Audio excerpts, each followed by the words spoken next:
Sementara itu pemirsa, dalam rangka Hari Belanja Nasional atau Harbolnas, PT PLN Persero memberikan voucher tambah daya bagi pelanggan rumah tangga, bisnis kecil dan juga industri kecil.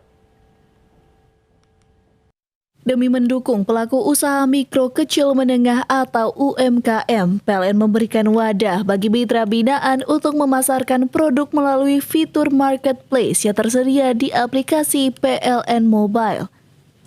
Dengan fitur marketplace ini memudahkan para UMKM binaan untuk memasarkan produk mereka ke pelanggan. Dan dalam rangka Hari Belanja Nasional, PLN memberikan voucher diskon tambahan daya bagi pelanggan yang melakukan transaksi pada fitur marketplace di aplikasi PLN Mobile. Khusus pelanggan yang berbelanja melalui marketplace PLN Mobile dengan satu kali transaksi minimal Rp125.000 akan mendapatkan voucher tambah daya sampai dengan daya akhir Rp5.500 VE dengan harga spesial Rp250.000.